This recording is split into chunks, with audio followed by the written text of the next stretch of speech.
ಮಾತ್ರ voter I D ಇಲ್ವಾ, ಕಳೆದೋಗಿದೆಯಾ, ಕಳೆದೋಗಿರೋ voter I D number ಆದರೂ ಕೂಡ ನಿಮ್ಮ ಹತ್ರ ಇಲ್ವಾ? ಸೊ ಅಟ್ಲೀಸ್ಟ್ ನಿಮ್ಮ ವೋಟರ್ ಐ ಡಿ ಕಾರ್ಡಲ್ಲಿ ಇರುವಂಥ ಐಡೆಂಟಿಟಿ ನಂಬರ್ ಆದರೂ ನಿಮ್ಮ ಹತ್ರ ಇರಬೇಕಲ್ವಾ? ಸೊ ನೀವು ನಿಮ್ಮ ಕಳೆದೋಗಿರುವಂಥ ಎಲೆಕ್ಷನ್ ಕಾರ್ಡನ್ನು ಅಥವಾ ಎಲೆಕ್ಷನ್ ಕಾರ್ಡಲ್ಲಿ ಇರುವಂಥ ಐಡೆಂಟಿಟಿ ನಂಬರನ್ನು ನೀವು ತಕ್ಕೊಳ್ಳೋದು ಹೇಗೆ, ನಂತರ ಲಿಸ್ಟನ್ನು ಯಾವ ಥರ ನೀವು ಹುಡುಕ್ಬೇಕು ಅಂತ ಅನ್ನೋದನ್ನು ನಾನು ನಿಮಗೆ ಈ ವಿಡಿಯೋದಲ್ಲಿ ಒಂದು ಬಹಳ ಸಿಂಪಲ್ ವೇದಲ್ಲಿ ತಿಳಿಸ್ಕೊಡ್ತಾ ಇದ್ದೀನಿ. ನೋಡಿ ವೀಕ್ಷಕರೇ, ಇವಾಗ ನಿಮ್ಮ ಮೊಬೈಲ್ನಲ್ಲಿ ಅಥವಾ ಡೆಸ್ಕ್ಟಾಪ್ನಲ್ಲಿ ಹೋಗ್ಬಿಟ್ಟು ಗೂಗಲ್ ಕ್ರೋಮಲ್ಲಿ ಸರ್ಚ್ ಮಾಡಿ ವೋಟರ್ ಲಿಸ್ಟ್ ಡೌನ್ಲೋಡ್. ನೀವು 2023 ಆದರೂ ಹುಡುಕಿ ಅಥವಾ 2024 ಆದರೂ ಹುಡುಕಿ, ಯಾವುದನ್ನಾದರೂ ಸರ್ಚ್ ಮಾಡಿ. ಇಲ್ಲಿ ನೋಡಿ voter I D list download ಇಷ್ಟು ಬರೆದ್ರೂ ಕೂಡ ಸಾಕು, ಇದೇ ಲಿಂಕ್ ಬರುತ್ತೆ ಮೊದಲೇದಾಗಿ. ಸೊ ಮೊದಲು ಕಾಣ್ತಾ ಇರುವಂಥ ಈ ಲಿಂಕ್ ಇದೆ ನೋಡಿ, ಇಲ್ಲಿ ಡಿಸ್ಟ್ರಿಕ್ಟ್ ಲಿಸ್ಟ್ ಅಂತ ಹೇಳಿ. ಈ ಲಿಸ್ಟನ್ನು ನೀವು ಓಪನ್ ಮಾಡ್ಕೋಬೇಕಾಗತ್ತೆ. ಇಲ್ಲಿ ನೋಡಿ, ಇದ್ರ ಮೇಲೆ ನಾನು ಇವಾಗ ಬಂದಿರೋ ಲಿಂಕ್ ಮೇಲೆ ಕ್ಲಿಕ್ ಮಾಡ್ತಾ ಇದ್ದೀನಿ. ಇಲ್ಲಿ ಕ್ಲಿಕ್ ಮಾಡಿದ ನಂತರ ವೀಕ್ಷಕರೇ, ಫಸ್ಟು ಮೇಲೆ ಏನಿದೆ ಅನ್ನೋದನ್ನು ಓದಬೇಕಾಗತ್ತೆ ನೀವು. ಇಲ್ಲಿ ನೋಡಿ 2023 ರ ಅಂತಿಮ ಮತದಾರರ ಪಟ್ಟಿ, ವಿಧಾನಸಭೆ ಕ್ಷೇತ್ರಗಳ ಹೆಸರುಗಳು, ಪಟ್ಟಿಯನ್ನು ವೀಕ್ಷಿಸಲು ಜಿಲ್ಲೆಯ ಹೆಸರಿನ ಮೇಲೆ ಕ್ಲಿಕ್ ಮಾಡಿ ಅಂತ ಇದೆ. ಇಲ್ಲಿ ನೀವು ಯಾವ ಜಿಲ್ಲೆಯವರ ಇರ್ತೀರೋ ಆ ಜಿಲ್ಲೆಯ ಲಿಸ್ಟು ಇಲ್ಲಿ ಪೂರ ಇರುತ್ತೆ. 36 ಜಿಲ್ಲೆ ಇದೆ. ಈ 36 ಜಿಲ್ಲೆಯಲ್ಲಿ ನೀವು ಯಾವ ಜಿಲ್ಲೆಗೆ ಸಂಬಂಧಪಟ್ಟಿದ್ದೀರೋ ಆ ಜಿಲ್ಲೆ ಮೇಲೆ ನೀವು ಕ್ಲಿಕ್ ಮಾಡಬೇಕಾಗತ್ತೆ.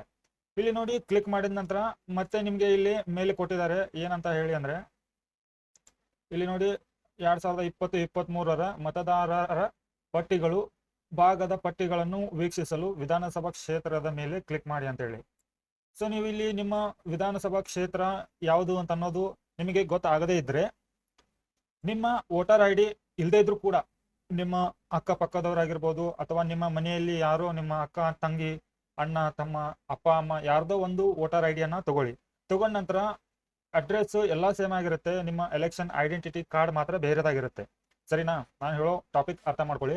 ನಿಮ್ಮ ಐಡೆಂಟಿಟಿ ನಂಬರ್ ಬೇರೆ ಇರುತ್ತೆ, ನಂತರ ನಿಮ್ಮ ಫೋಟೋ ಇದೆಲ್ಲ ಚೇಂಜಸ್ ಇರುತ್ತೆ, ಬಟ್ ಅಡ್ರೆಸ್ ಏನಿರುತ್ತಲ್ವ ನಿಮ್ಮ ಫ್ಯಾಮಿಲಿ ಮೆಂಬರ್ಸ್ದು ಸೇಮ್ ಆಗೇ ಇರುತ್ತೆ.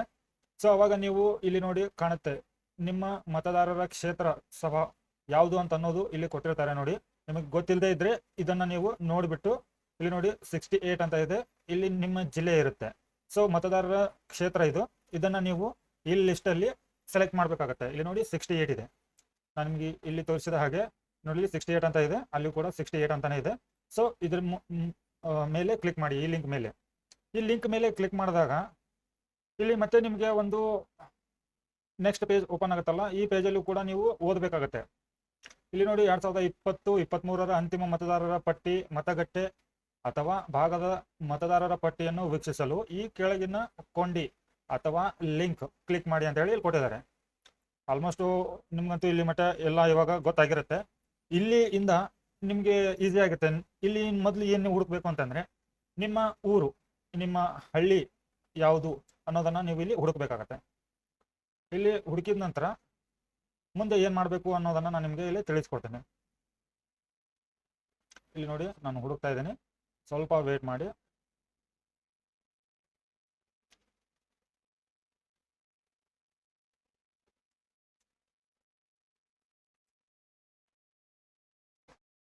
ಇಲ್ಲಿ ನೋಡಿ ವೀಕ್ಷಕರೇ, ಇವಾಗ ಲಿಸ್ಟಲ್ಲಿ ನಮ್ಮ ಊರಿನ ಹೆಸರು 2 ಇದೆ. 2ರಲ್ಲಿ ಇವಾಗ ಇಲ್ಲಿ ಬ್ಲೂ ಕಲರ್ ಅಲ್ಲಿ ಕೊಟ್ಟಿರ್ತಾರಲ್ವಾ, ಇಲ್ಲಿ ನೋಡಿ ಬ್ಲೂ ಕಲರ್ ಸ್ವಲ್ಪ ಹೈಲೈಟ್ ಆಗಿದೆ. ಸೊ ಈ ಒಂದು ಲಿಂಕ್ ಮೇಲೆ ಮುಂದೆ ಮಾರ್ಕ್ ಇದೆ ನೋಡಿ, ಇಲ್ಲಿ MR ಅಂತೇಳಿ. ಈ MR ಅನ್ನೋ ಲಿಂಕ್ ಮೇಲೆ ಕ್ಲಿಕ್ ಮಾಡಬೇಕು. ಕ್ಲಿಕ್ ಮಾಡಿದ ನಂತರ ನಿಮಗೆ ಈ ತರ ಒಂದು ಯೂಸರ್ ಇಂಟರ್ಫೇಸ್ ಓಪನ್ ಆಗುತ್ತೆ. ಈ ಯೂಸರ್ ಇಂಟರ್ಫೇಸ್ ಓಪನ್ ಆದ ನಂತರ ಇಲ್ಲಿ ಕಾಣ್ತಾ ಇರುವಂತ ಕ್ಯಾಪ್ಚನ್ನ ನೀವು ಇಲ್ಲಿ ಎಂಟ್ರಿ ಮಾಡಬೇಕಾಗತ್ತೆ. ಎಂಟ್ರಿ ಮಾಡಿಬಿಟ್ಟು ಇಲ್ಲಿ ಡೌನ್ಲೋಡ್ ಮೇಲೆ ಕ್ಲಿಕ್ ಮಾಡಿ. ಡೌನ್ಲೋಡ್ ಮೇಲೆ ಕ್ಲಿಕ್ ಮಾಡಿದ ನಂತರ ನಿಮಗೆ ಯಾವ ತರ ನಿಮ್ಮ ಒಂದು ವೋಟರ್ ಲಿಸ್ಟ್ ಓಪನ್ ಆಗುತ್ತೆ ಅಂತ ಅನ್ನೋದನ್ನ ನಾನು ನಿಮಗೆ ಇಲ್ಲಿ ವಿತ್ ಪ್ರೂಫ್ ಆಗಿ ಓಪನ್ ಮಾಡಿ ತೋರಿಸ್ತಾ ಇದ್ದೀನಿ ನೋಡಿ. ಜಸ್ಟ್ ನಾನು ಇಲ್ಲಿ ಕ್ಲಿಕ್ ಮಾಡಿದ್ದೀನಿ, ಸ್ಟಾರ್ಟ್ ಡೌನ್ಲೋಡ್ ಅಂತ ಹೇಳಿ ಕೊಡ್ತಾ ಇದ್ದೀನಿ. ಅದರ ನಂತರ ಓಪನ್ ಫೋಲ್ಡರ್ ಮೇಲೆ ಕ್ಲಿಕ್ ಮಾಡಿದ್ದೀನಿ. ಇಲ್ಲಿ ಡೌನ್ಲೋಡ್ ಆಗಿರುವಂಥ PDF ನ ಓಪನ್ ಮಾಡ್ತಾ ಇದ್ದೀನಿ. ಓಪನ್ ಮಾಡಿದ ನಂತರ ನೀವು ಡೌನ್ಲೋಡ್ ಮಾಡ್ಕೊಂಡಿರುವಂಥ ಈ PDF ಈ ಥರ ಓಪನ್ ಆಗುತ್ತೆ. ಇಲ್ಲಿ ನೋಡಿ, ಇಲ್ಲಿ ನಿಮ್ಮ ಭಾಗದ ಸಂಖ್ಯೆ ಕೂಡ ಇರುತ್ತೆ, ನಿಮ್ಮ ವಿಧಾನಸಭಾ ಕ್ಷೇತ್ರದ ಸಂಖ್ಯೆ ಕೂಡ ಇರುತ್ತೆ.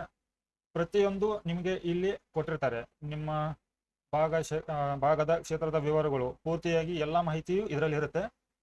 ವಿತ್ ನಿಮಗೆ ಎಲ್ಲ ಮಾಹಿತಿನೂ ಇಲ್ಲಿ ಕೊಟ್ಟಿರ್ತಾರೆ. ಇಲ್ಲಿ ನೋಡಿ, ನಕ್ಷಾ ಇದೆ, ಗೂಗಲ್ ಮ್ಯಾಪ್ ವ್ಯೂ ಇದೆ, ನಂತರ ಪೋಲಿಂಗ್ ಸ್ಟೇಷನ್ ಕೂಡ ಇರುತ್ತೆ ನಿಮಗೆ ಫ್ರಂಟ್ ಪೇಜು. ನಂತರ ಇಲ್ಲಿ ನೋಡಿ ಪೋಲಿಂಗ್ ಸ್ಟೇಷನ್ ಫ್ರಂಟ್ ವ್ಯೂ ಕೂಡ ಇರುತ್ತೆ. ನಂತರ ಕ್ಯಾಡ್ ವ್ಯೂ ಇದೆ, ಕೀ ಮ್ಯಾಪ್ ಇದೆ. ಪ್ರತಿಯೊಂದು ನಿಮಗೆ ಈ ಲಿಸ್ಟಲ್ಲಿ ಸಿಗುತ್ತೆ.